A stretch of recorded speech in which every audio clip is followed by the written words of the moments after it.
valmentaja Tomi Maano ja hän siirtyi siis lainasopimuksella pois. Ja nyt Ostikkaa se vaarallisessa paikassa on ja hyvä torjunta. Hauhia nyt olisi melkein jo vetopaikoissa. Vielä Hauhia pelaa siihen vierelle ja itse lähtee menemään. Sieltä lähtee laukaus, loistava on. Nyt siinä tavoitellaan Kaufmania, pallon ottaa Aleksi Ristola. Pääsee uudemman kerran palloon ja saman tien siellä on Monbiilo nostanut ylös. Lähtee leikkaamaan keskelle, laukaus lähtee ja siellä se on. PK siirtyy 1-0 jo. Paljon lähempänä maalin tekoa, mutta tässä vaiheessa PK siirtyy 1-0 johtoon.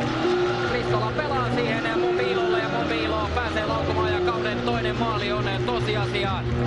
Mies tekee näitä vaarallisia nousuja tuolta laitapakin paikalta. Ja vähän siinä leikkaa keskelle, niin Hauhia lähtee penaamaan myös ylös. Osipove sinne keskelle. Rafael saa pelattua vielä omille. Nyt olisi jo melkein vetopaikassa. Hauhia nousee boksiin. Hauhia kokeilee loistava torjunta. Seuraavaan hyökkäykseen. Siellä pujotellaan melkein koko PK-ryhmää. Hauhia uudelleen pallossa. Hauhia pääsee pelaamaan keskelle. Ei saa kunnon nousumaan. Osipovia uudelleen pääsee kokeilemaan. Heiderin jalkoihin. Nyt tulee Ymerksaferilla kyllä kiire. Osipovin kanssa siellä kauaa kamppailua on. Ei tule vapaapotkua tuosta, kun Monbiilo kiinni ja vauhdilla tuohon tilanteeseen tulee. Hauhia tyylikkäästi ottaa pallo itselleen. Pääsee laukkomaan sydämensä kyllä. Maaliin 4-0 Merita stadionilla.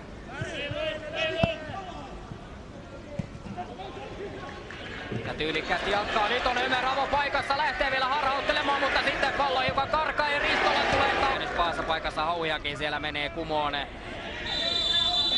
Saman tien avari rikkoa ja nyt hyvästä keskityspaikasta vielä Lahdelle tässä vapaa potku ja makoon ryhmää. Lukuun ottamatta Kevin Monbiilo, joka muurissa on tuolla boksin sisällä puolustamassa.